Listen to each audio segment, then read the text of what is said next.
문제가 많이 어려운 모양이네. 뭐 첫 주고 그러니까 이제 어렵고요. 점점 이제 익숙해질 겁니다. 이거 이골이 나실 거예요. 점점. 자, 그럼 이제 16번 문제까지 봤고요. 17번 문제 가죠. 계약금 등의 반환채무 이행보장내는데 이 계약금 등의 반환채무 이행보장은 이제 24회가 마지막 출제였어요. 그렇기 때문에 한 번쯤 체크할 필요가 있어서 문제가 나왔습니다. 옳은 것은 그랬는데요. 1번 지문은 알아봤죠. 계약금 등을 예치할 수 있으니까 계약금만 예치하는 것도 가능하죠. 1번 틀렸고 2번 지문입니다. 예치기관의 종류와 예치 명의자의 종류는 일치하지 않는다. 맞잖아요. 네. 이거 우리 예치기관 암기해야 된다고 그랬죠. 네. 예치기관은 금공신 등이다. 그래서 금융기관, 공제사업자, 신탁업자 등이다. 이렇게 돼 있고요. 이 등에는 채식관사 들어갈 수 있다고. 예치명의는 7명이 있는 거예요. 개공의 명의로 예치할 수 있고 대통령령이 정하는 자 6명이 더 있죠. 그러니까 대통령령에서 6명이 일단 은행의 명의로, 공제사업자 명의로, 신탁업자 명의로, 채식관사 명의로 가능하죠. 그러니까 이들은 예치기관이자 예치명의자예요. 이렇게 되는데 여기에 이제 보험회사가 들어가고 있고 그 다음에 계약이행, 대행, 전문회사가 들어가죠. 그래서 일치하지 않아요. 그래서 2번 정답 배치한 거예요. 바로. 그래서 이렇게 돼 있고요. 그 다음 이제 매도인이나 소공의 명의로 예치할 수는 없다라는 거 알고 있죠? 자, 다음 3번 질문이에요. 계약금 등을 계공의 명의로 예치한 경우 계약공사가 자기 소유 예치인과 분리하여 관리하지 않았어요? 분리하여 관리하지 않으면 100만 원의 과태료 부과한다. 알아둬야 되죠? 이거 백과가 아니고 업무정지죠. 그 밖에 위법 위반이에요. 그리고 여기에 소유된 실비입니다. 실비는 누구한테 청구할 수 있다고요? 매수인, 임차인. 권리 취득의뢰인 청구할 수 있죠. 같이 기억하시고. 자, 4번 질문. 매도 임대인은 계약금 등의 반환을 보장하는 내용의 보증서입니다. 계약금 등의 반환을 보장하는 내용의 보증서를 발급받아 매수 임차인에게 유보하고 계약금 등을 미리 수령할 수 있다. 이거 사전 수령이죠. 사전 수령할 때 보증서 끊어와야 되죠. 그럼 보증서를 어디 가서 끊어와야 돼요? 사전 수령할 때는 금보. 맞죠? 금융기관 보증보험회사에서 끊어와가지고 이것을, 이 보증서를 어디다, 누구한테 준다고 그랬냐면 예치 명의자에게. 예치 명의자에게 교부하고 미리 수령할 수 있다. 매수인 임차인 틀렸죠, 지금? 어려운 질문입니다. 그래서 지문 연습이 지금 필요한 부분이에요. 그래서 예치 명의자에게 교부하고 미리 수령할 수 있고요. 그래 틀렸고, 5번 질문이에요. 매도인 등이 예치된 계약금 등을 미리 수령하고자 할 때 그 보증서 발행할 수 있는 가는 금보죠. 그래서 금융기관과 보증보험회사지 금융기관 보험회사 공제사업자가 아닙니다. 금보다. 성은 홍이요, 이름은 금보라고 그랬죠? 자, 그래서 정답은 2번이었어요. 자, 그러면 18번 문제 넘어갈까요? 금지행위에 해당한 것을 모두 고른 것은, 자, 기억지문입니다. 소공사가 의뢰인과 1회 매매했어요. 그래도 이건 직접거래죠. 직접거래 알아봤고요. 니은지문 알아봤습니다. 당주와 수표 사건, 보수 초과였죠. 보수 초과. 다음 디귿지문입니다. 1년 내 3배 이하로 되팔아주겠다. 이거 거짓된 은행이죠. 자, 그래서 1년에 1000이었고, 그럼 리을입니다. 보조원이 무등록 중개업을 하는 자에게 중개를 의뢰하는 행위. 자, 우리 금지행위에서는 무등록 중개업자를 통하여 중개 의뢰를 받으면 이거 금지행위라고 했죠? 이자를 통하여 의뢰받으면. 근데 이건 지금 뭐라고 했냐면 보조원이 무등록업자에게 중개를 의뢰한 거예요. 이건 금지행위가 아니에요. 기억나세요? 우리가 무등록 중개업 판례를 공부할 때 무등록 중개업자에게 중개 의뢰를 하는 행위, 무등록 중개업자의 중개 의뢰한 행위 자체는 처벌할 수 있다 없다? 처벌할 수 없다 그랬어요. 기억나요? 그렇기 때문에 이걸 물은 거예요 지금. 그러니까 리을 지문은 금지행위가 아니었습니다. 이거. 그러니까 무등록 중개업자에게 중개 의뢰한 행위 자체는 처벌할 수 없다고 했죠. 자, 그러므로 리을 지문 금지행위 아니었고, 다음 미음 지문입니다. 택지로 조성하여 분양 봤어요? 택지 조성 분양의 밑줄이죠. 이거 무죄 사건이라고 했죠. 직접 거래도 아니고 보수초과도 아니었다. 자, 그래서 금지행위는 3개. 기억, 니은, 디귿이었습니다. 이 문제는 틀리시면 안 됩니다. 그래서 올해 금지행위 전형적으로 물어볼 가능성이 큰데 어쨌든 이해해 두시고, 이제 금지행위에서 가장 헷갈렸던 게 이제 그런 것들이에요. 그래서 이런 것들, 분양권 매매를 업으로 하는 행위, 이건 금지행위 맞죠? 매매업이죠. 근데 분양권 매매의 알선을 업으로 하는 행위, 이건 금지행위다 아니다? 금지행위 아니죠. 알선업이죠. 중개업이에요. 이제 이런 부분들을 확실히 구분하고 있어야 되고요. 그 다음에 이제 또 구분해야 할 게 매도인으로부터 대리권을 수여받고 매수 의뢰인과 계약을 체결하는 행위. 이거 금지행위 아니죠? 일방대리. 알아보시겠죠, 이거? 그 다음에 매도인으로부터 대리권을 수여받고 그 부동산을 매수하는 행위. 이거 뭐예요? 직접거래. 자기계약이죠?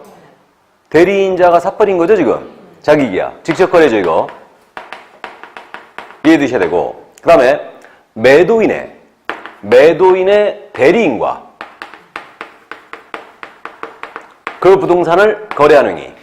이거 뭐예요? 이것도 직접거래죠. 대리인과의 거래, 수임인과의 거래는 직접거래 맞죠? 그러니까 이 표현들 이해해 두셔야 돼요.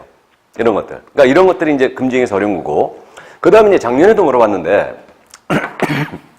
상가에 대한 분양 대행을 해주고, 상가에 대한 중개보수를 초과해받은 행위. 금지행위 아니에요? 아니죠. 금지행위 아닙니다. 분양 대행을 봤어야 되죠? 자, 그래서 이런 것들. 그래서 이제 이런 것들이 금지행위에서 가장 어려운 지문이고, 그 기억, 니은, 디귿 지문은 바로 금지행위라는 걸 알아봤어야 됩니다. 이거는. 자, 그럼 19번 내려갑니다. 옳은 것은 그랬는데 보수에 관한 문제. 이 보수에 관한 이론 문제가 작년에 안 나왔거든요. 그렇기 때문에 작년에 계산 문제만 했기 때문에 올해 보수 이론 문제를 물을 가능성이 크는데, 이 중개보수에 대해서는 이론 문제를 물어보면요, 꼭 물건의 종류 있잖아요. 이걸 구분하세요. 왜 물건의 종류를 구분하라고 그러냐면, 우리 지금 중개보수를 정하는 방법 자체가, 한도를 정하는 방법 자체가 물건이 주택이냐 주택이 아니냐로 구분했죠, 지금. 그래서 이 방법을 꼭 이해해 두셔야 됩니다. 주택에 대한 중개보수 한도는 국토부령이 정하는 범위 내에서 시도 조례를 정하고 있죠. 그래가지고 일방으로부터 주택의 매매기한 임대차를 구분했죠. 매매기한 0.9, 임대차 등은 0.8이죠. 이렇게 돼 있고요. 주택이 아닌 물건은 다시 이게 OP냐 OP가 아니냐 이렇게 구분했죠, 지금. 그래서 OP와 OP로 보는데 OP는 모든 OP가 아니죠. 85제곱미터 이하짜리죠. 전용 입식법이 있어야 됩니다. 이것에 대해서는 이거 국토부령이 직접 정하고 있죠, 지금. 직접 정하는데 이거는 매매기한은 일방으로부터 0.5, 임대차 등은 0.4. 그다음에 주택이 아닌 OP가 아닌 나머지 주택 외 상가토지 입강공인데 이건 단일 한도 체계죠.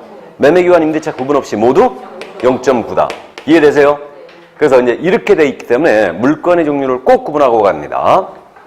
자, 그러면 이제 갑니다. 1번 질문. 소속공사나 중개보존의 고의과실로 거래계약이 해제됐어요. 이건 개공의 고의과실로 해제된 경우와 똑같죠? 그러므로 보수받을 수 있다, 없다? 없고. 2번 질문. 주택 외라고 했죠? 그럼 주택의 밑줄을 긋고 마지막에 시도주를 정한다. OX. X죠. 국토부령으로 정한다고 그랬죠? 틀렸고. 이걸 주택으로 바꾸려면 딱 맞는 지문이에요. 3번 질문입니다. 경남 창원시 성산구에 사무소를 뒀어요. 근데 물건은 대구광역시 수성구 소재 주택이었어요. 주택에 동그라미 치고 가야 되죠? 그럼 조례로 가는데 이때 조례는 어디 조례다? 경남도 조례로 가야 되죠. 사무소 기준이죠, 이거? 분사무소는 분사무소 기준이에요. 주된 사무소가 아닙니다. 그것도 같이 기억하시고. 물건지로 가는 게 아니다. 자, 그래서 3번님은 틀렸고 4번입니다. 오피스텔은 모두. 봤죠, 이거? 모두가 아니고 85제곱미터 이하자로서 전용 입식법과 화장실 갖춘 거야 되죠? 자, 그래서 모두 틀렸어요. 모두가 아니고 85제곱미터 이하짜리만 0.5, 0.4로 간다. 그 다음에 5번 질문입니다. 이건 그래도 알잖아요. 보수지급 시기는 대금지급이 완료된 날로 한다고 그랬죠? 그럼 여기서 지금 빠진 내용이 뭐냐? 중요 지문들 3가지가 다 빠졌어요. 엄청 잘 물어보는 게 하나는 이제 나왔는데 그 사무소 기준과 만약에 물건지 조례가 틀렸다. 주택 소재지 시도 조례와 사무소 기준 시도 조례가 틀리면 이때는 사무소로 통일한다고 그랬죠?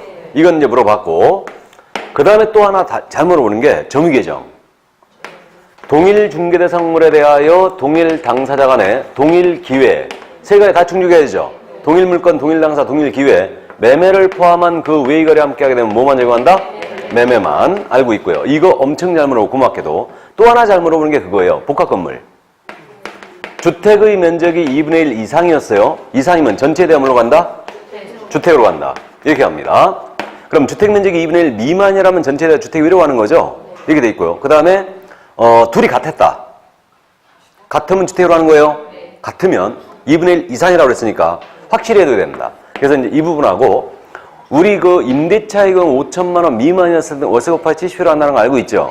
이건 주택만 그렇게 하는 게 아니고 다 그렇게 한다. 다.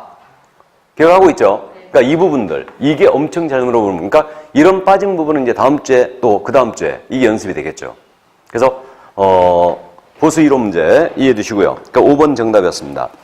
그럼 20번 내려갑니다. 계산 문제인데요. 계산 문제가 나왔을 때는 실수하지 말라고 그랬죠. 물론 하고 싶어서 하는 건 아니지만 일단 출제자가 쌍방이냐 일방이냐부터 시작하는 거예요. 이 문제 일방이야 쌍방이야? 쌍방. 곱하기 2 해놓고 시작한다. 두 번째 거래금액 산정하는데 이때 거래금액 5천만 원 미만 거래를 유의하라고 그랬죠?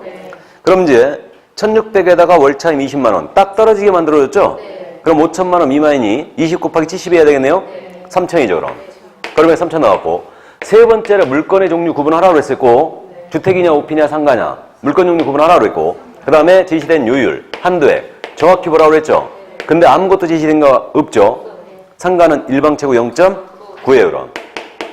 54만 원 나오겠죠. 27만 원 나오니까. 그러니까 정답 4번이었습니다. 그럼 21번 교육 내려가죠. 교육 문제 매번 출제하는데 주로 타겟은 뭐냐면요. 누가 어떤 교육을 받느냐예요. 그러니까 쉽게 여러분들이 맞춰버립니다. 이거. 자, 그런데 1번 갑니다. 중개보조는 연수교육, 직무교육, 부동산거래사고 예방교육 대상이 된다. OX. 뭐가 틀렸어요? 연수교육이 틀렸죠. 직무교육 대상 되는 거 맞죠? 사고예방교육 대상도 들어가죠.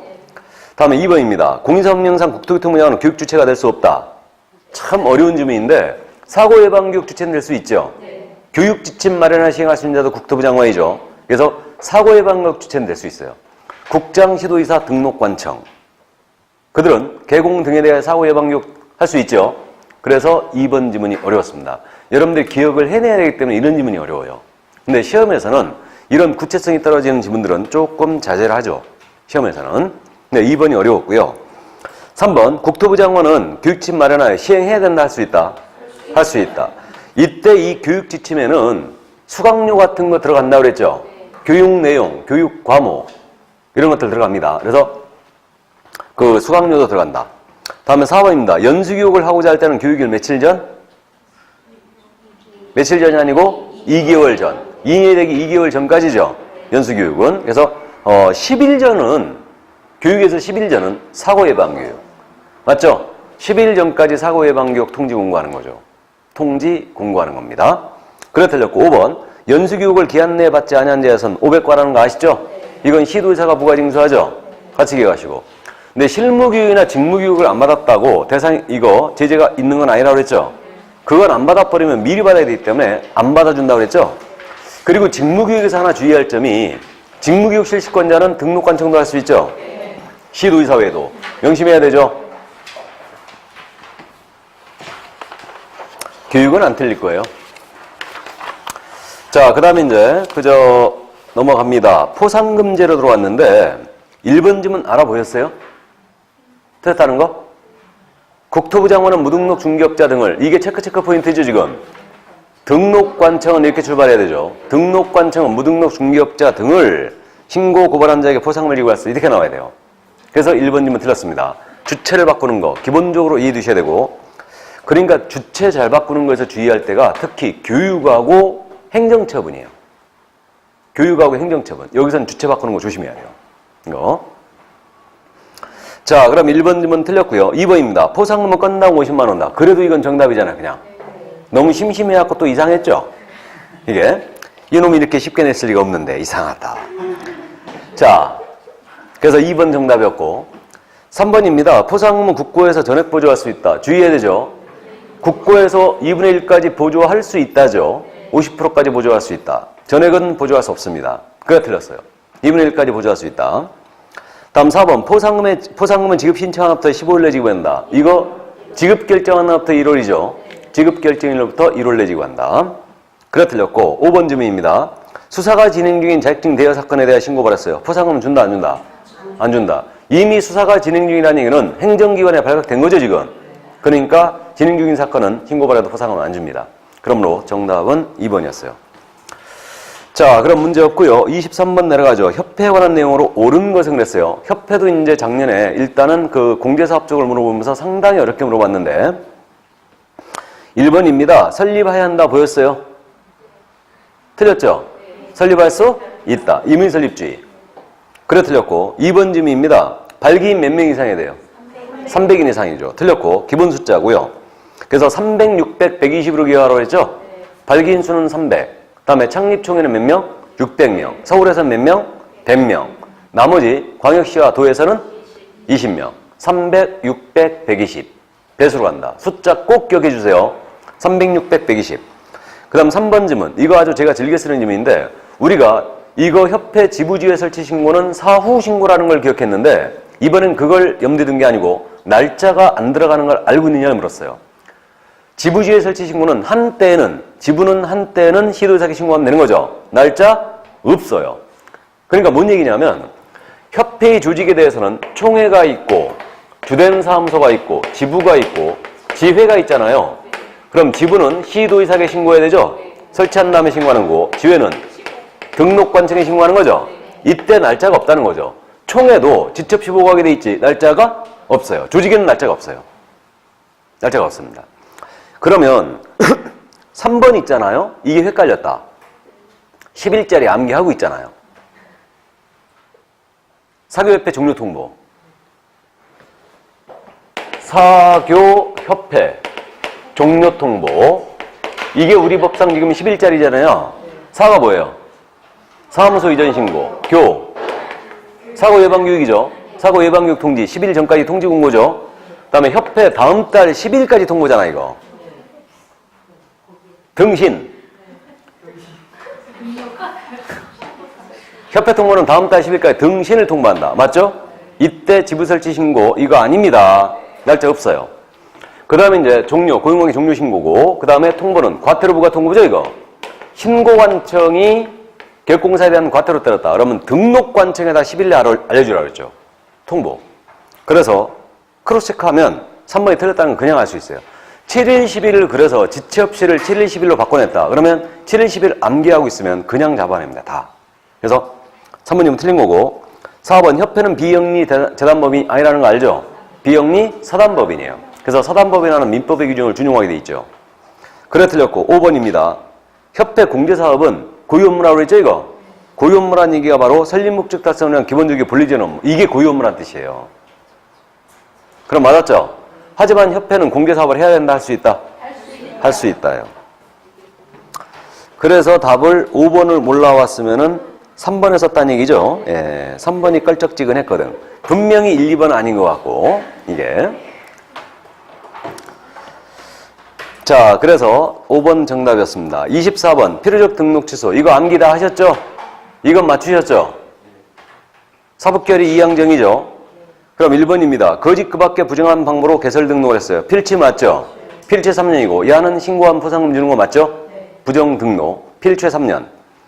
2번입니다. 공인중개사인 계획공사가 소공사의 결격을 그 사유가 발생한 날부터 2월 내에 해소하지 않았다. 이거 뭐예요? 업무정지죠. 업무정지예요. 기준기한 6개월. 자, 그래서 2번 정답이었고요. 3번입니다. 계획공사가 다른 사람에게 자기의 상호를 사용할 업무가 있다. 이거 필치 맞잖아요. 그래서 계곡이니까 필치의 1-1이고 4번 최근 1년 내 이게 이제 함정이었는데 최근 1년 내 이 법의 업무이익 처분 2회를 받고 과태료 처분 2회를 받았어요. 3회 받았죠. 다시 중개보조원에 대한 고용신고가 나왔다. 고용신고 위반은 업무정지라고 그랬죠, 이거? 그러니까 필치예요. 삼진아웃입니다. 어려웠어요. 그래서 이 4번이 함정이었는데 그래도 2번에 걸르라고 한 거예요, 지금. 2번에. 이게. 그래서 이거는 아주 4번 점은 굉장히 난이도가 높은 점인데 일단은 삼진아웃은 다 기억하고 있는데 업무정지 2번 맞고 과태료 1번 맞았어요, 지금. 그래갖고 3번째에서 위반했다는 얘기가 업무정지 위반은 필치잖아요. 그러면 고용신고 위반은 지금 그 밖에 2번 위반 업무정지라고 했죠? 그러니까 필요적 등록 취소에 그냥. 그래서 여러분들이 이제 헷갈렸던 겁니다. 그래도 2번 알아봤어야 돼요. 꼭 2번 알고 있어야 돼요. 소공 결격을 2월 내에 사람 업무정지잖아, 이거. 임원 사원의 결격을 2월 내에 사람은 필취. 구분 꼭 하라는 의미예요. 그래서 2번에 걸렀어야 됩니다. 다음 5번. 계획공사가 계획공사의 계획공사인 법인의 사원 임원이 됐다. 이건 뭐예요? 이중 소속. 이중 소속은 필요적 등록 취소죠. 필요적 등록 취소 1-1입니다. 이게. 자, 그래서 필치 사유마저도 속을 쓰겠다. 이게 암기했다고 생각했는데 자, 그럼 2번 정답이었습니다. 그러니까 내가 어디가 잘못되고 있다는 거 느끼시죠? 이거 그러니까 그 애매하게 알던 부분을 이제 확실하게 하고 하는 거예요. 그러니까 틀렸다고 해서 너무 실망할 필요 없어요. 연습에는 과락만 해도 돼요. 근데 문제는 뭐냐면 그 내가 알면 이거 하면서 얼마만큼 정리를 잘 하느냐가 문제예요, 지금. 이거. 그러니까 필치 같은 거 꼭 내기 때문에 다시 한번 암기해야 됩니다. 이런 문제를 틀려버리면. 정확하게 암기는 하고 있는데 정확한 이해가 부족한 거예요. 근데 물론 이해를 하고 있더라도 4번 같은 거 못 찾아내야 돼요. 4번 같은 거는. 이게. 근데 2번은 꼭 걸렀어야 됩니다. 업무 정리였다는 걸. 자, 25번 내려가죠. 이 문제도 이거 어려웠죠. 봤어요, 근데? 그래서 재등록 개공에 대한 행정제재처분이라고 쓴 게 올해 출제 가능성이 높습니다, 이거. 그래서 알아보셔야 되는데, 폐업 신고 전 위반한 사유로 등록 취소를 당했어요. 절대 결격이 3년 될 수 없다고 그랬죠? 1번 무조건 틀렸어요. 그러니까 재등록 개공이 폐업 신고 전에 위반했던 사유로 등록을 취소해버린 거예요, 여기서. 그러면 등록 취소를 당해버리면 이거 3년에서 폐업기간 빼줘야 된다고 그랬죠? 그러니까 폐업기간을 빼주는 겁니다. 그러니까 1번 지문 있잖아요. 재등록 개공의 폐업 전 위반할 사유로 등록 취소를 당한 경우 3년 동안은 객사에 당해야 된다. 틀렸어요. 무조건 틀렸어요. 하루를 쉬었다라도 무조건 빼야 돼요. 이해되세요? 그러니까 개공이 만약에 여기서 이중소속을 했다가 6개월만 쉰 거예요. 그리고 재등록 들어간 겁니다. 그럼 여기서 등록 취소를 해버렸죠? 3년 지나면 못 때리지만. 그럼 등록 취소하면 얘는 6개월 빼주잖아, 지금. 그러니까 2년 6개월만 결격이 되는 거예요. 그래서 재등록 개공은 폐업 전 위반할 사유로 등록 취소를 당해버리면 절대 결격이 3년이 될 수가 없습니다. 맞죠? 하루를 쉬었더라도 빼줘야 되거든. 그래서 1번 틀렸어요. 이게 바로 19의 지문이었습니다. 이게. 그래서 1번 지문 틀렸고 2번 지문입니다. 그래도 이거 2번 지문. 업무정지 처분, 과태료 처분 효과. 처분일 체크해야 되고 1년 체크해야 되죠. 업무정지 과태료 효과 승계는 상습범자께서 이거 1년 승계시킨다고 그랬죠. 처분일 꼭 체크하고 가야 돼요. 이거 폐업일 아닙니다. 그래서 처분일로부터 1년간 승계한다. 푸는 요령을 이걸 오답노트로 만들어서 암기하시라고 그랬죠, 이거. 그래서 2번 지문 맞고요. 3번 지문입니다. 이건 알아봤어요? 폐업기간이 3년을 초과해버렸어요. 폐업전 위반한 사유로 행정처분할 수 있다, 없다? 없다. 이건 알아봤고. 4번 지문입니다. 업무정지 위반 행위해놓고 폐업 들어가면 폐업기간이 1년 초과했어요. 해당 업무인이 불가라고 그랬죠, 이거. 그럼 알아봤고. 5번 지문. 법인 대표자이었던 자는 승계받잖아요. 그러면 정답을 1번 하시려면 2번 썼겠네? 3, 4, 5번 알아보셨을 테니까. 아닌가? 정답이 없었어요? 아무리 봐도. 자, 그래서 1번 정답이었습니다. 이게.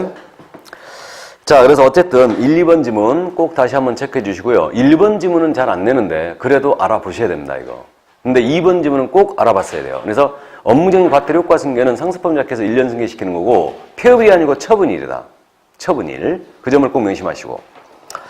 자, 그럼 이제 26번 문제. 올해 기준기간 기억하자는 의미에서 이 문제 나갔어요. 그러니까 섞어갖고 한꺼번에 물어봤으니까 업무정지와 작정해 가지고 6개월짜리들 쭉 추려서 기억하고 있느냐. 그럼 업무정지에 대해서는 아까 6개월짜리 말씀드렸고 자격정지에 대한 부분은 이장벌 확거 거금 줄게였죠. 그럼 자격정지 6개월짜리는 우리 소속공사가 이중소속했어요. 자격정지 맞죠? 이거 필치니까 자격정지 몇 개월? 6개월이죠. 그 다음에 거짓기재하거나 이중계약서 썼어요. 그럼 이거 의무적 등록 취소죠. 그러니까 소공 위반하면 자격정지 몇 개월? 6개월이고 우리 금지행위를 만약에 개공해하면 임취죠. 그러니까 소공이 위반했다면 자격정지 6개월. 감 잡혀요? 나머지 소공이 그 인장을 등록하지 않았거나 미등록을 사용했거나 다음에 성실을 정확하게 설명하지 않았거나 근거자를 미지셨다. 또는 확인 설명서에다가 서명 및 날을 안 했다. 거래계약서에 서명 및 날을 안 했어요. 모두 몇 개월? 3개월이잖아요, 지금. 맞죠? 그럼 업무정지는 결격자 고용했거나 2개월 내에 해소 안 했거나 다음에 거짓 공개했거나 거짓 공개 다음에 임치사유에 해당이 됐거나 또는 상습범 최근 1년에 2회 이상 업무니 과태료 받고 다시 과태료 위반한 업무인인데 이게 가중 6개월이죠, 다. 그래서 그렇게 되고 그래서 이 문제는 최고급 난이도예요, 역시. 그래서 암기를 직접 물어봤기 때문에 6개월인 경우는 몇 개인가 그랬는데 더군다나 몇 개냐로 물어봤죠, 지금. 1번 기억입니다. 중개법인 경업 위반했어요. 이건 임치죠. 그럼 업무니 6개월이죠, 이거. 6개월이고 다음에 니은, 개공사가 부동산 정보망에 중개사무에 대한 정보 거짓 공개했어요. 기준기간 6개월 맞죠, 이거? 거짓 공개 6개월이고, 업무정지 6개월이에요, 이거는. 그 다음 디귿, 소공이 이 이상의 중개사무소, 소공이 이중소겠죠? 그러니까 이건 개공이 하면 필취니까 6개월이잖아요. 그 다음에 리을, 소공이 서로 다른 이 이상의 계약서 썼어요. 개공은 임치니까 기준기간 6개월이죠, 이거? 그래서 개공이 등록 취소를 당하는 사유를 소공이 위반하면 6개월 간다고 그랬어요. 그래서 6개월 맞고요. 미음, 소공사가 등록하지 아니한 인장을 사용했어요. 개공은 이건 업무정지죠? 그러니까 3개월이에요. 감 잡혀요? 그러니까 기억, 니은, 디귿, 리은 모두 6개월이고 미음만 3개월이었어요. 몇 개? 4개. 4개였습니다. 그래서 정답 4번이에요. 자격정지 기준기간, 업무정지 기준기간 암기해 주세요. 6개월짜리들 줄여서 정리해 주기 바랍니다. 꼭. 자, 그럼 27번 내려가죠. 1번 질문은 알아봤죠? 연수기업 부가권자는 시도의사라는 거 등록관청 아닙니다. 그래서 이제 그 점 이해해 주시고, 다음에 2번 질문 병과를 물어봤는데 한 건의 위반은 우리법상 행정처분, 행정형벌 같이 나갈 수 있죠. 그 다음에 행정처분과 행정질서벌 병과하는 경우 있지요. 운영규정. 운영규정 제정성에는 안 받았거나 위반 운영해버리면 지정 취소에 500만 원 이하가 들어 사유죠, 이거. 그러니까 라인, 병과는 이거 생각하라고 그랬죠? 우리 법상 제재의 큰 줄기가 행정처분이 있고 행정벌이 있다고 그랬는데 행정벌은 행정형벌이 있고 행정질서벌이 있더라. 그래서 이 두 개를 묶어서 행정벌이라 그래요. 그러니까 이렇게 나눠진다고 그랬죠? 그럼 행정처분은 뭐가 있다고 그랬냐면 등록 취소, 업무정지 이런 개업공사에 대한 행정처분이죠. 자격 취소, 자격 정지 다음에 지정 취소 이게 행정처분이에요. 그래서 병과 여부는 이걸로 해결하라고 그랬죠. 그러면 형벌은 3-2가 있고 3-3이 있고 1-1이 있습니다. 형벌은 징역벌금을 때리는 거죠. 그 다음에 행정질서벌은 과태료 하겠지 않습니까? 과태료는 500만 원 이하 과태료와 100만 원 과태료가 있죠. 이렇게 나눠집니다. 그래서 행정처분과 행정질서벌 병과하는 경우가 있죠. 지정취소 500호가 있어요. 운영규정. 행정처분과 행정형벌도 병과할 수 있죠. 그러나 라인이 같아요. 형벌과 질서벌은 병과할 수 없어요. 이해되시죠? 징역벌금 같이 나갈 수 있다고 없다고요? 없다고 그랬죠. 3년 이하의 징역 또는 3천만 원의 벌금이죠. 또는이에요. 또는. 그러니까 징역벌금은 병과할 수 없습니다. 자, 그래서 2번 질문 맞고요. 3번입니다. 등록관청 개공사 공정위로부터 과징금을 부과받은 경우 업무지 처분을 할 수 있다. 맞아요? 공정위로부터 불공정 거래행위로 인하여 과징금이나 시종취 받아버리면 업무지 나갈 수 있죠. 이걸 2년에 몇 회? 2회. 2년에 2회를 시정조치나 과징금 받아버리면 등록 취소할 수 있어요. 임치사유죠. 그땐 또 2년에 2회. 시정취 과징금을 2년에 2회 받아버리면 이때는 등록을 취소할 수도 있다. 그래 맞고요. 그래도 4번 질문 이거 꼭 알아보라는 의미였죠. 사유 발생 떴죠. 주어 체크해야 되죠. 행정처분이 아니고 뭐로 돼 있어야 돼요? 주어가. 왜 그러십니까? 이거 암기하라고 그랬는데 사유 발생 나오면 주어가 업무정지로 돼 있어야 된다고 그랬죠. 그리고 그 업무정지로 됐으면 뒤에 몇 년? 3년. 이게 업무정지 제척기간 시효 아닙니까? 암기하고 있어야 된다고 그랬어요. 이 지문. 나오면 바로 알아봤어야 됩니다. 그래서 그 사유 발생이 뜨면은 주어를 체크한다. 뭐로 돼 있어야 된다고요?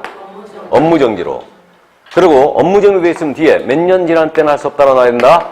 3년이에요. 암기하세요, 이거. 놓치면 절대 안 됩니다. 그러니까 그저 25번의 2번 지문 같은 거. 처분일을 폐업일로 바꿔내는 거. 그 다음에 지금 27번의 4번 질문 같은 거 암기하고 있어야 돼. 이거는 계속적으로 기억을 살려놔야 된다. 사유 발생 뜨면은 무조건 체크한다. 주어를. 그래서 4번 틀렸어요.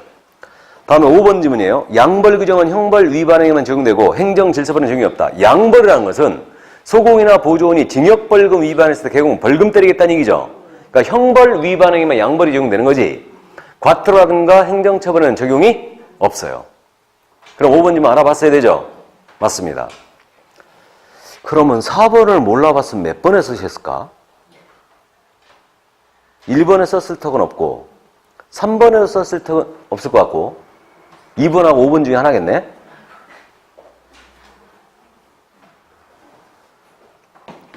(4번) 질문 암기 꼭 해놓으세요, 이거. 꼭 해놓으셔야 됩니다. 사유 발생은 반드시 주어를 체크한다. 업무정지. 자, 그래서 정답 4번이었습니다. 28번 내려가죠, 이제. 부동산 거래 신고제로 들어왔어요. 틀린 것을 모두 고른 것은 그래서 또 틀린 거라고 그랬어요, 지금. 박스형은 틀린 거 거꾸로 쓰는 거 조심하라고 그랬고요. 그럼 기억입니다. 토지거래 허가받은 경우는 부동산 거래 신고할 필요가 없다. 부동산 거래 신고 해야 되죠. 토지거래 받으면 그래도 부동산 거래 신고 매매라면 하셔야 됩니다. 그래 틀렸고 2번 외국인이 국내 토지를 매매로 취득하는 경우 부동산 거래 신고를 하였다면 별도로 외국인 취득 신고를 할 필요가 없다. 맞죠? 이거 잘 물어보는 질문입니다. 기억니은 다. 다음 디귿입니다. 이번에 이제 추가된 건데 택지개발촉진법이라든가 도시 및 주거환경 정비법에 따른 이런 것들 공급계약입니다. 부동산 거래 신고 모두 해야 되죠?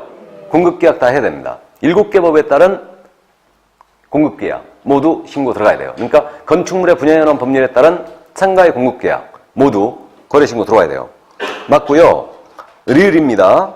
농지취득자격증을 받았습니다. 농지매매계약 부동산 거래신고 해야 돼 안 해야 돼요?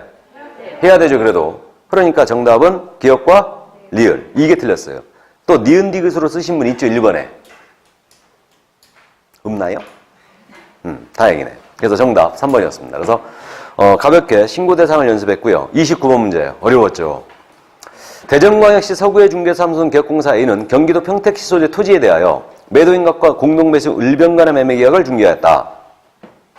자, 다음 중 부동산 거래 신고와 관련된 기술로 옳은 것은 그랬어요. 지금 토지에 대한 매매를 지금 갑과 을병간의 거래를 개공이 소개했어요. 이 토지가 근데 어디 있다고 지금? 평택시에 있었죠? 중개사무소는 어디 있었어요 지금? 대전광역시 서구에 있었습니다. 자, 이 케이스 가지고 물어봤는데 1번입니다. 개업공사 A는 계약 체결로부터 60일 내에 서구청장에게 부동산 거래 신고한다. OX. X죠. 우리 개공 A 누구한테 들어가야 돼요? 평택시장에 들어가야죠. 부동산 소지주관할 시군추장. 맞죠? 야가 신고관청 아니에요. 여기가 신고관청이고 서구청장은 등록관청이죠. 구분 되시죠? 그러니까 이 자리에 들어가야 되죠. 시험에서는 이 부분을 뭘로 물어봤냐면 이 1번 지문을 뭘로 물어봤냐면 갑과 을병은 공동으로 평택시장에게 부동산 거래 신고를 계약 체결로부터 60일 내에 해야 한다. OX. X예요. 시험에서 이렇게 물어봤어요. 시험에서는 어디가 틀린 거예요 지금? 그렇죠. 중개거래니까 누가 해야 돼요? 개공이 A가 해줘야 되죠. 시험에서는 그렇게 물어봤어요. 그러니까 여러분들이 계약 체결로부터 60일 다 맞죠 지금? 평택시장도 맞았죠? 근데 신고 의무자가 누구냐를 물었죠 시험에서는. 이건 개공, 중개거래였으니까 개공이었어요. 그러니까 이거 정확하게 보아야 된다. 그러니까 이런 케이스로 냈을 때는 조심해야 됩니다. 정확하게 보고 있어요. 그러니까 개공이니까 개공만이 신고할 의무가 있어요. 그래서 이 개공 A가 지금 현재 평택시장에 들어가야 돼요. 그래서 1번 틀렸고 2번 갑이 개업공사 A에게 거짓된 내용으로 신고하도록 요구하여 A가 거짓된 내용으로 신고한. 자, 거짓된 내용으로 신고했다고 했죠. 거짓 신고 밑줄 500만 원 갖다 보고 간다. 틀렸죠. 거짓 신고는 취득가액 5% 이하죠. 100분의 5이가 틀려요. 그럼 요구한 값은 얼마? 400짜리가 어딨어 우리가? 500이지. 500만 원 갖다 그러죠? 요구한 값은 500만 원 갖다 그래요. 안자요. 요구조장 방조. 500과죠 이거? 안 했거나 자료 외 조치, 대금 외 자료 조치를 요구에 불응했거나 요구조장 방조 한 자 500과. 근데 거짓으로 신고한 자는 취득가액 5% 이하. 그러므로 2번 틀렸고 3번 질문. 신고를 한 후에 토지에 대한 소유권 인증 신청 전에 공동매수인 을이 제외되고 병의 단독매수로 된 경우 A는 변경신고서를 제출할 수 있다. 맞죠? 이때 이거 매수인, 공동매수인 추가되거나 교체된 경우는 안 되죠? 제외되는 건 된다고 그랬죠? 그래서 한번 정답 나갔어야 돼요.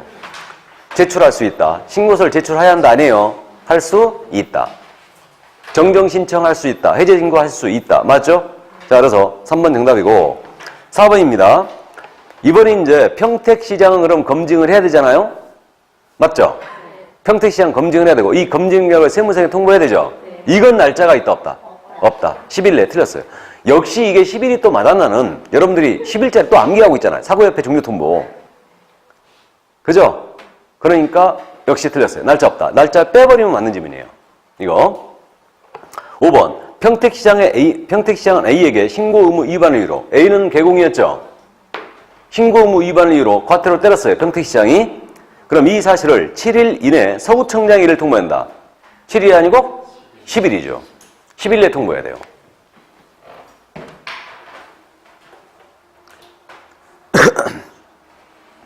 어렵죠, 문제가? 어렵습니다. 역시 사례형이면서 부동산 거래 신고자 전반적인 내용을 쫙 물어봤기 때문에 아주 어려웠습니다. 자, 그래서 이 정도. 그래서 정답은 3번이었네요. 그럼 이제 30번 문제 더 봐볼까요? 외국인 취득 신고. 틀린 것은 그랬는데 1번 지문 바로 정답 대체했죠? 국방부 장관 봤죠? 아니, 군사시설 보고요. 외국인 취득한다. 허가 누구한테 받아야 돼요? 시군구청장이죠? 뭔 국방부장? 우리가 국방부 장관이 어디서 나와 지금? 아, 환장하겠네 이거. 이것도 안 보였어요 지금? 1번 지문도? 군문생야에 눈길이 가 있고 허가만 받죠?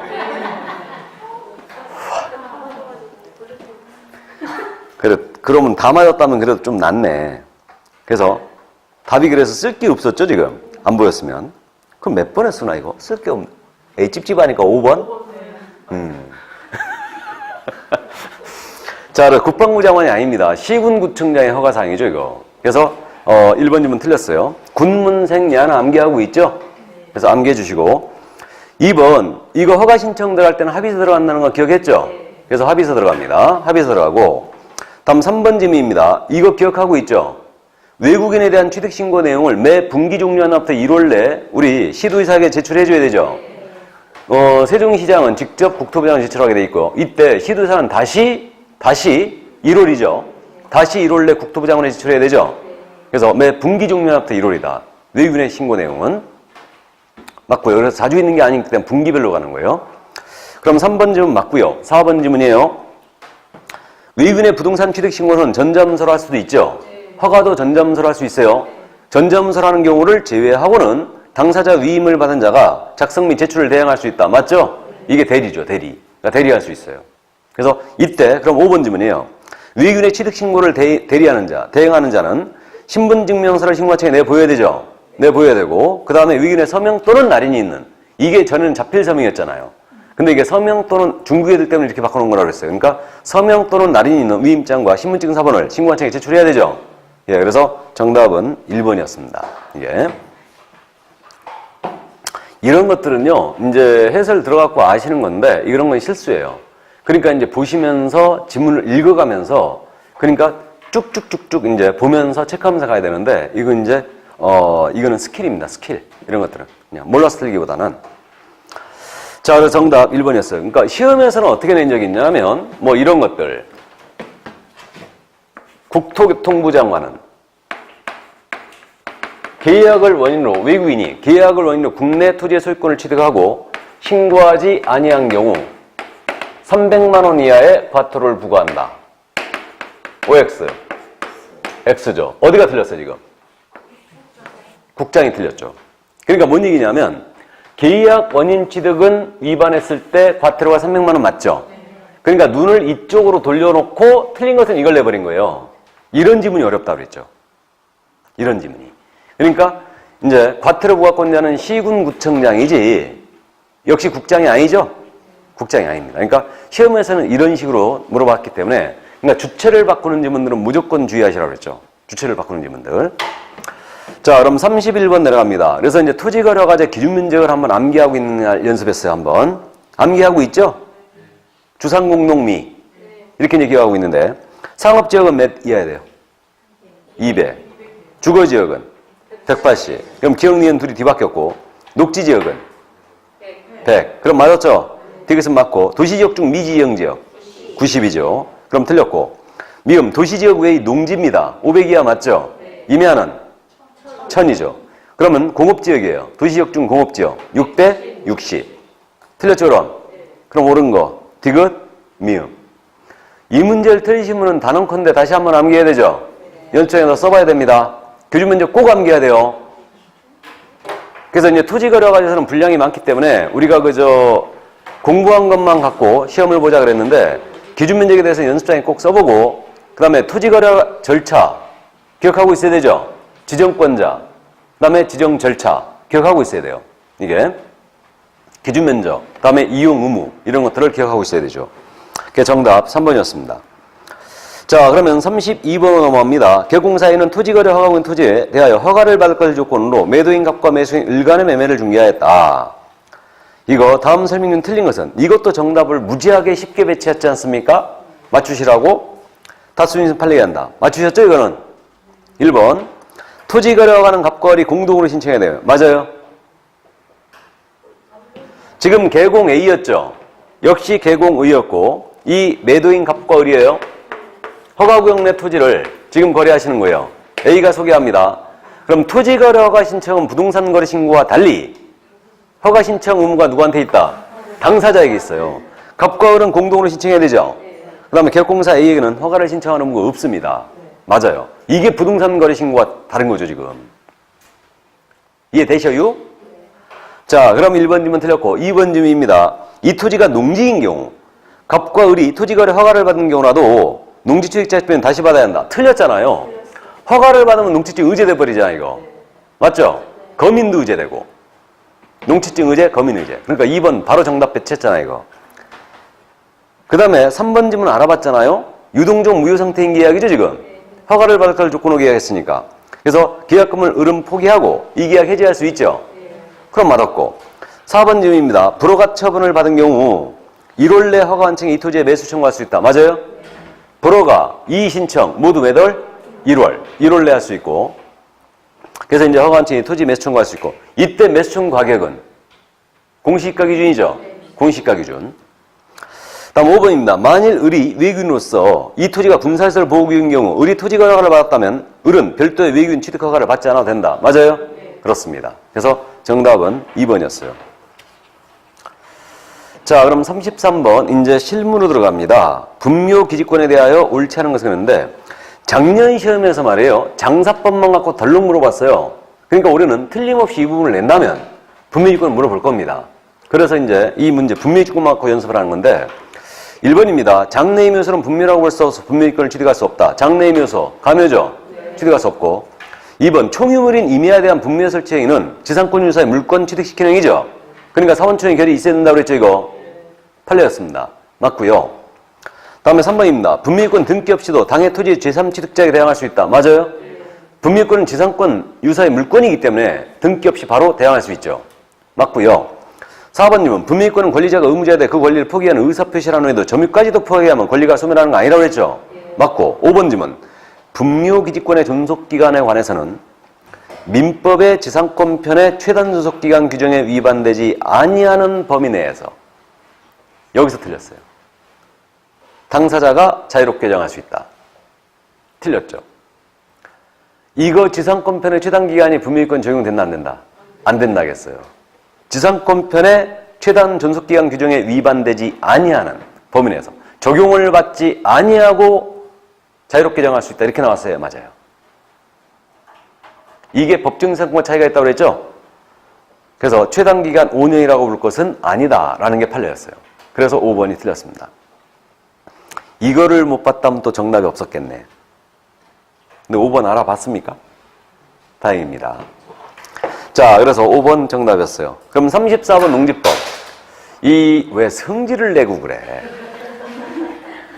이 농지법에 대해서는 지금 출제가 시작되면 연타석 출제하는 경우가 많다고 그랬죠? 그래서 이 농지법은 26회, 27회 지금 출제를 다 했고요. 그래서 28회도 출제가 예상되고 있는 부분입니다. 그래서 농지법 갑니다. 1번 질문은 맞다는 거 알아봤어요. 도시민은 주말 체험 농장용이라면 세대원 전부 합산 천제곱미터 미만이죠. 이렇게 되고요. 2번 질문 그래도 알아봤잖아. 이거는 농업계는 하라는 자에게 농지 임대차에게는 3년계약 원칙이죠. 그 다음에 그 기간은 3년 이상으로 해야 되죠. 그러니까 정함이 없었거나 3년 미만으로 정했다. 그러면 이때는 3년으로 본다 그랬고 특별한 사유, 징집, 취약, 입영 이런 사유가 없는 한 3년 이상으로 해야 됩니다. 자, 그럼 2번 질문 틀렸고요. 3번입니다. 농지 임대차 계약은 임차인이 대항력 취득할 수 있죠. 시그 읍면장의 확인을 받고 나아가 이거 농지를 인도받았어요. 그 다음 날부터 제3대에 대한 효력 생기죠. 다음 4번 질문입니다. 선거에 따른 공직 취임을 했습니다. 3개월 이상 해외여행이에요. 그럼 농업인은 이거 위탁계약할 수 있죠. 그래서 맞고요. 5번 질문입니다. 주말 체험 농장용이라는 농지주용 허가에 의한 취득합니다. 이거 농지증 필요하다고 그랬죠. 이때는 농업경영세 내지 않죠. 주의할 점은 농지존용 협의입니다. 농지증 필요하다, 필요 없다? 필요 없다. 협의는 허가나 신고에 대한 출입이 있어야 된다고 그랬죠. 예, 그래서 정답 2번이었죠. 자, 그래서 이 농지에 대해서는 소유상한제, 다음에 농지증 대상이냐 아니냐 기억해 두시고, 나아가 농지증 발급 절차까지 꾸준히 챙겨주시기 바랍니다. 자, 그럼 35번 문제. 주거용 건축물 확인 설명서에 기본사항이냐 세부사항이냐 이거 암기하고 있냐 물었죠. 이거 꼭 암기하고 있어야 됩니다. 그럼 지금 설문이 뭐라고 그러냐면 주거용 건축물이라고 그랬어요. 확인 설명서에서 직접 개공이 조사에 기재할 사항. 직접 조사 기재란 말이 무슨 뜻이에요, 이게? 예?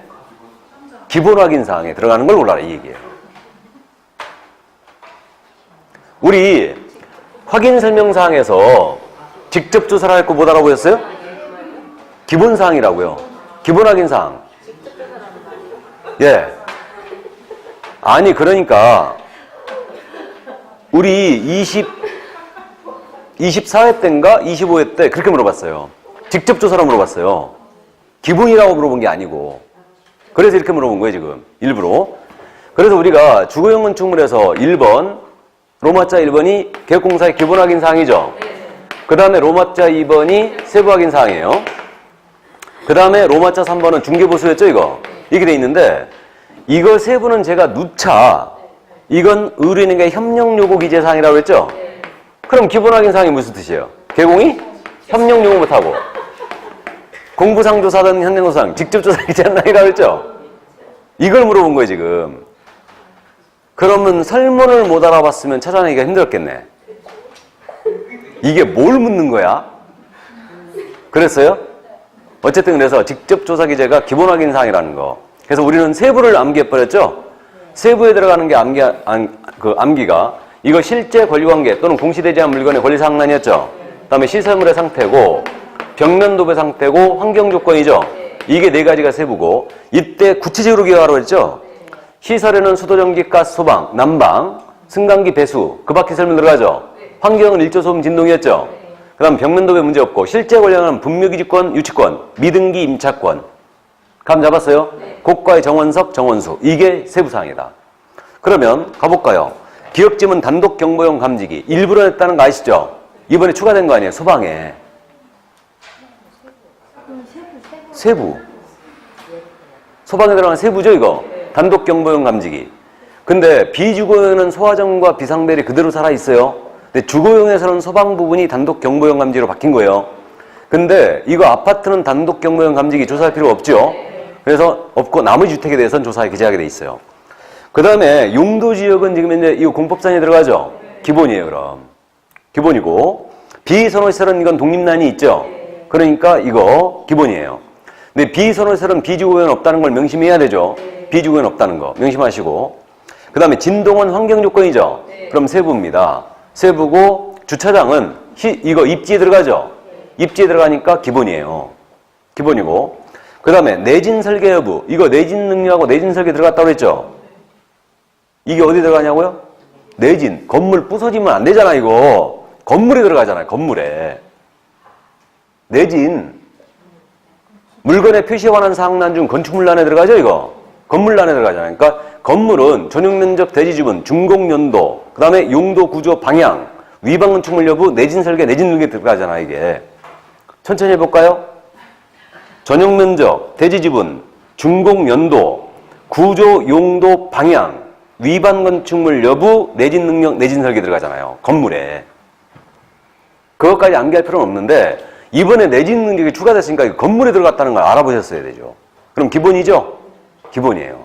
그러니까 내가 물어보고 싶은 거 다 물어본 거예요, 지금. 주차장 입지에 들어가는 거 알고 있느냐? 진동이 환경에 들어가는 거 알고 있느냐? 비선호는 비주거에 빠지는 거 알고 있느냐? 다음에 이번에 추가된 거 단독 경보용 감지하고 내진 설계. 그러니까 문제를 얼마만큼 공력을 실었는지 아시겠죠?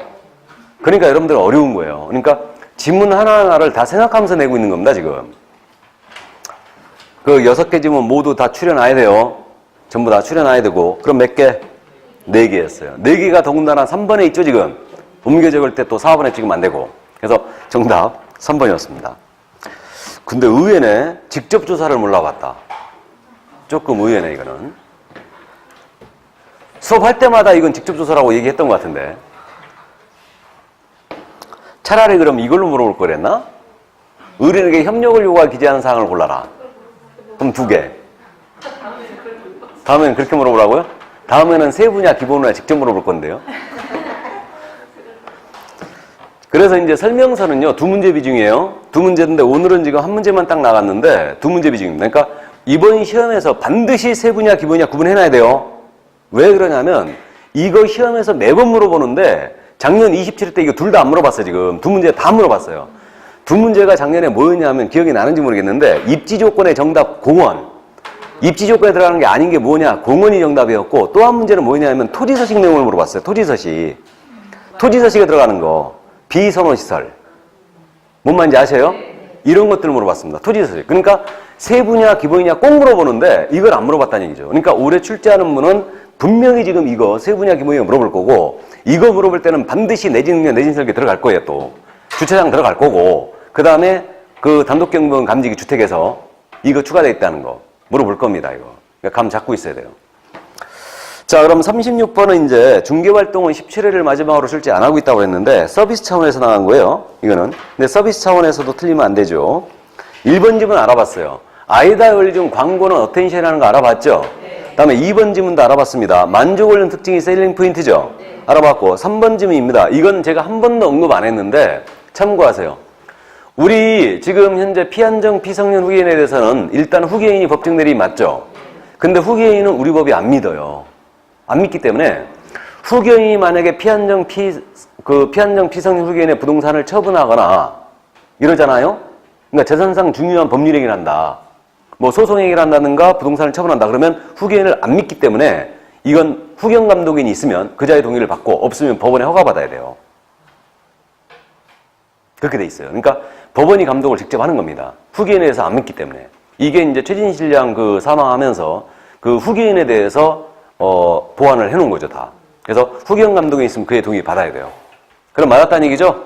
참고하시고. 그래서 이제 3번에 쿠션 한번 주고 4번에 거미는 날짜가 있어요, 없어요? 없어요. 15일에 받는 거 아니죠? 그래서 거민을 신청해야 됩니다. 계약을 원인으로 매매교환 증의했을 때는. 그래서 정답 4번이었어요. 틀렸고. 그 다음에 5번입니다. 이건 아시잖아요, 뭐. 특례죠? 배우자 명의로 부동산 물건을 등기한 경우 조세포탈 등의 목적이 없어요. 그 등기 유효죠? 특례입니다. 종중, 배우자, 종교단체에 대한 특례가 있죠. 그래서 맞습니다. 37번 문제. 이건 틀려라고 낸 거예요. 이건 틀려라고 낸 건데 문제가 너무 깊이 갔습니다. 너무 깊이 갔는데 이거는 제가 강의를 안 했죠. 안 했고 이제 여러분들이 이제 한번 등기 관련 사항을 한번 이해하시라. 그런 의미에서 지금 물어봤는데 지금 1번 지문을 보시면 1번 지문은 틀렸다는 거 알아봤죠? 어디가 틀렸어요? 등기를 한 때는 그 다음날 아니죠? 등기한 때로부터. 이건 기출에서 다뤘기 때문에 알아봐야 돼요. 1번 지문은 알아봐야 됩니다. 그러면 1번 지문 틀렸어요. 그날로부터 대항력과 우선면허권을 취득하죠. 이게. 근데 이제 정확하게는 1번도 이제 그날로부터 했다 하더라도 이건 태클 걸릴 가능성이 있는데 1번 틀렸어요. 2번 지문은 토지 임차인이라고 했죠? 토지 임차인 밑줄. 대항력과 우선면허권이 있습니다. 우선면허권 X예요. 대항력은 인정하는데 우선면허권 인정 안 해요. 자, 칠판 보시면 잠깐 등기에 대해 설명드리죠. 우리 주택임대차보호법 있잖아요. 주택에 대하여 등기하는 방법이 두 가지가 있죠. 당사자 합의로 하는 등기가 있고 명령에 의한 등기가 있죠. 이게 민법상 임대차 등기라고 했죠.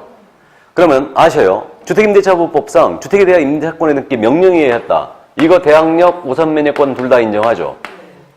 합의로 등기했다. 마찬가지로 대항력, 우선면허권 모두 인정하죠.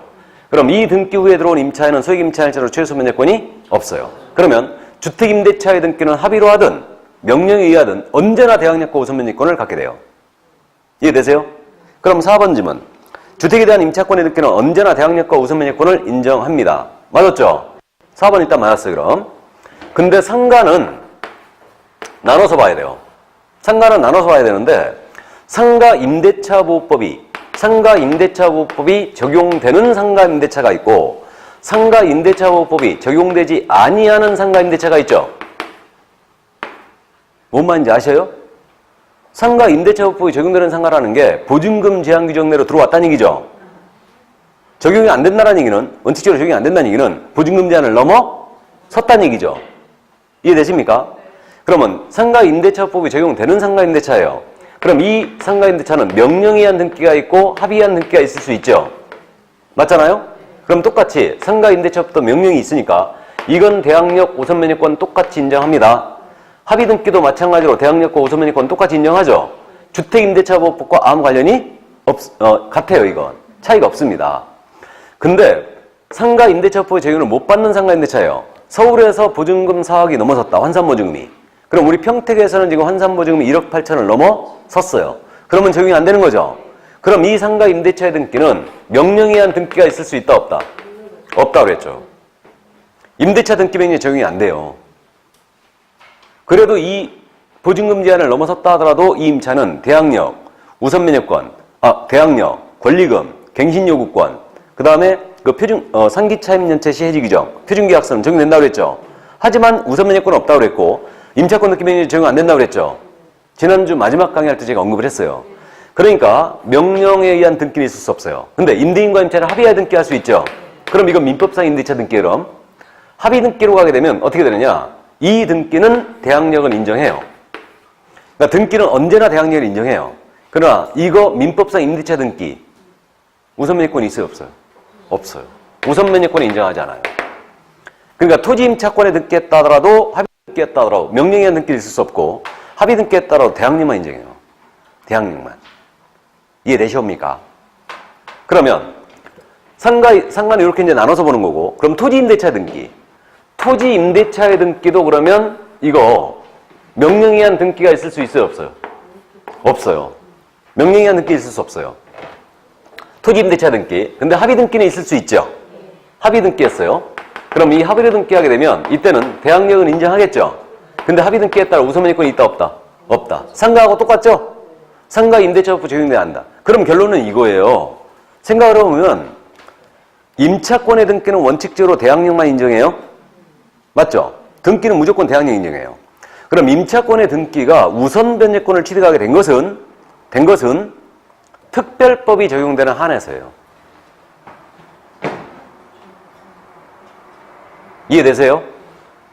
이게 이제 감이죠. 감인데 이거는 실무상 여러분들이 이제는 이해할 때가 됐어요. 그러니까 이제 민법도 어느 정도 탄력 받았고 실무도 이제 탄력을 받고 있는데 그렇게 이해하세요. 등기라는 것은 기본적으로 대항력은 같죠. 그럼 임차권은 채권이잖아요. 그럼 대항력을 가졌는데 우선면역권을 인정 안 하는 게 맞아요. 근데 주임법과 상임법이 적용되는 한에서는 우선면역권까지 인정해버린 거예요. 이해되세요? 그러니까 토지임대차의 등기는 우선면역권이 없죠. 그 다음에 상가임대차보호법상 임차권 등기 했다 하더라도 이거 적용이 안 된다면 결국은 대항력만 인정하는 거예요. 토지가 똑같이. 그러면 2번 집은 다시 보시면 토지임차인이 임대인과 합의에 의해 임차권 등기를 경유한 경우 그 등기는 대항력과 우선면역권 인정됩니다. 틀렸죠? 우선면역권 없어요. 대항력만 있어요. 그럼 3번 집은 이제 알아봤어요. 토지임차인이 임대차가 끝난 때 임대인이 보증금을 반환하지 아니한 경우 관할법원에 단독으로 임차권 등기 명령을 신청할 수 있습니다. 신청할 수 있어요 없어요? 없어요. 토지임차인이니까. 맞죠? 등기 명령제는 주택과 상가에만 인정되고 있어요. 특별법에 의해서. 그래 틀렸고 그럼 4번은 주택에 대한 임차권의 등기는 합의에 의하든 명령에 의하든 언제나 대항력과 우선면역권 인정해버려요. 주택은. 무조건. 그래서 4번 좀 맞고요. 5번 줌입니다. 임차인이 경매 절차에서 이 지분도 더럽게 어려운 줌인데 경매 절차에서 확진일자에 의한 우선면제를 받기 위해서는 경매 개시결정 등기 전에 주택인도와 주민등록을 마쳐야 합니다. 우선면제라고 그랬죠? 우선면제. 최우선면제가 아닌 우선면제. 이건요. 참고예요. 참고인데 소액임차인이 최우선 변제를 받기 위해서는 경매 개시결정에 등기 전에 입주와 주민등록 맞춰야 되죠. 경매 등기 전에. 그 다음에 소액보증금이 되죠. 계약서의 확진일자는 요건이 아니에요. 근데 우선 변제권의 요건은 어떻게 돼 있냐면, 참고입니다. 이거 5번 질문은 너무 어려워요. 우선 변제권의 요건은 임차인이 대항력과 우선 변제권이 있으면 된다고 그랬죠. 그리고 계약세 확정일자 찍으면 되죠. 언제까지란 말이 없어요. 그러니까 우선 변제권은요, 경매 개시결정 등기 후에 들어가 있어도 받을 수 있어요. 물론 그자는 경매 등기 후에 들어갔기 때문에 매수인에게 절대 대항은 못하죠. 하지만 우선 변제권이 인정돼요. 이해되세요? 최우선 변제에서만 선순위 저당권자를 보호하기 위해서 경매 등기 전에 입주와 주민등록 해놓으라는 얘기예요. 허위의 임차인 만들까봐. 근데 우선 변제권은 그렇지 않아요. 이건 순위에 따른 배당을 하기 때문에 경매 등기 후에 들어가도 우선 변제권을 인정합니다. 그대로.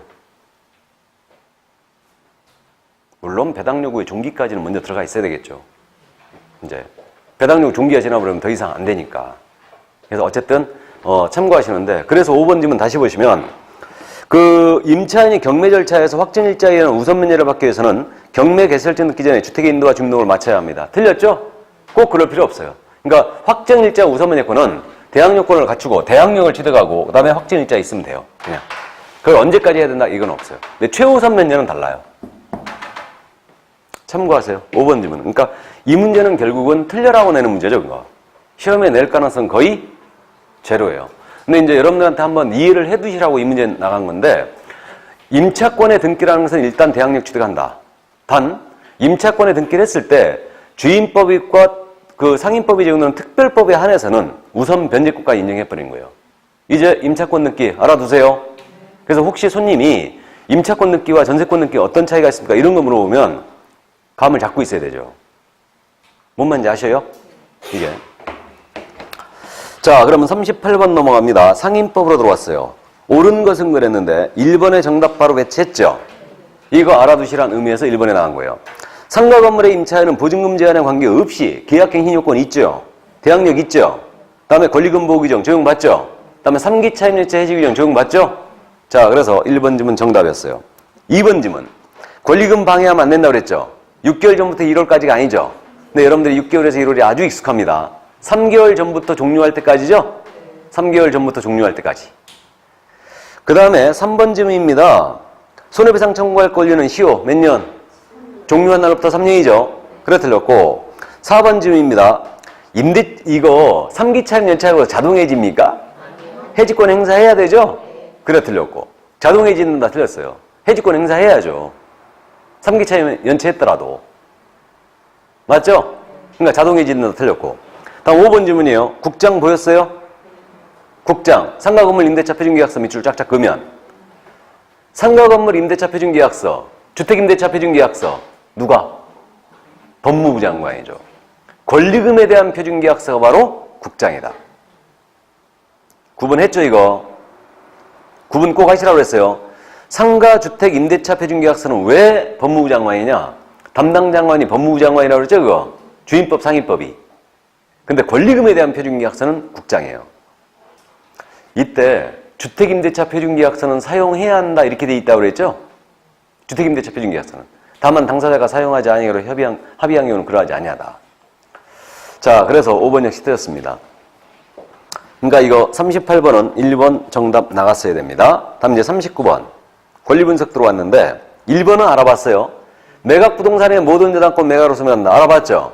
2번 질문입니다. 지상지역 전세 등기대 임차권입니다. 압류 이거 가압류에 대항할 수 없다. 대항할 수 없다면 소멸한다. 기억했죠? 알아봤고.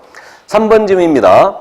임차인이 경매 개시결정 듣기 전에 입주와 주민등록을 하였다면 선수인의 저당권이 있다 하더라도 당해 주택의 임차권은 매각으로 소멸되지 않는다. 선수인 저당권이 있다 했죠? 그럼 매각으로 소멸해야 하네요. 소멸하죠. 그럼 3번 정답이에요. 약간 비껴쳐봤어요. 저당권에 대항할 수 없다고 내려다가 이제 알겠지. 그러니까 저당권이 있다 하더라도 매각으로 소멸되지 않는다로 배치한 거예요. 틀렸죠? 소멸합니다. 저당권이 있었으니까. 그 다음에 전세권은 최선순위입니다. 지금 야가 배당 요구해버렸어요. 무조건 소멸이죠. 알아봤고. 5번 질문. 매수는 이주권으로 담보한 채권을 변제할 책임이 있다 없다? 있다 그랬어요. 청구는 안 된다고 그랬죠? 그러니까 정답 3번이었습니다. 그럼 마지막 40번 문제. 다 맞췄을 걸로 보입니다. 개설 등록과 대리인 등록 비교의 문제였는데 1번입니다.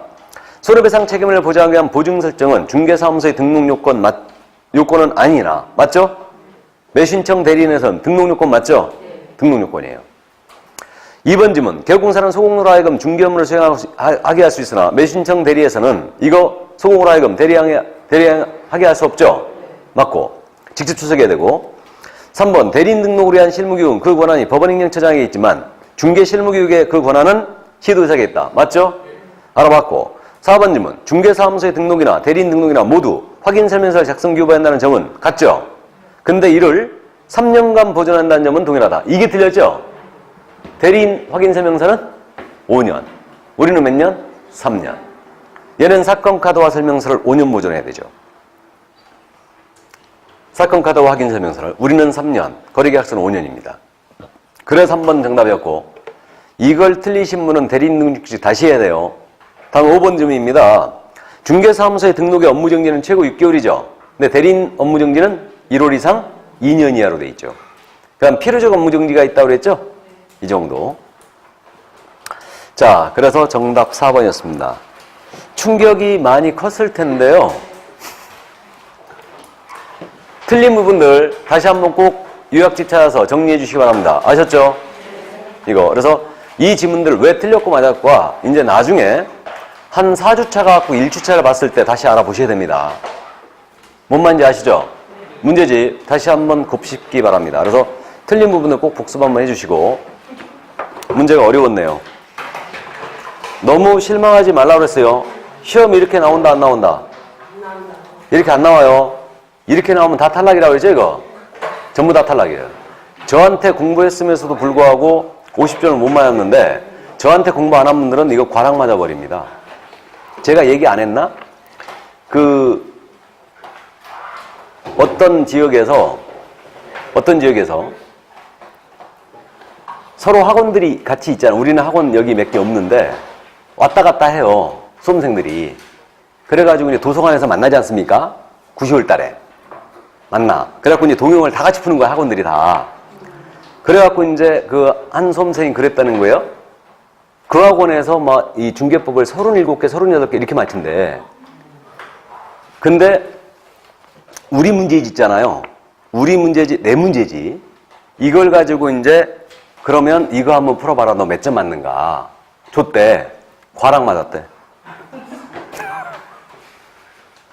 과락 맞았대요.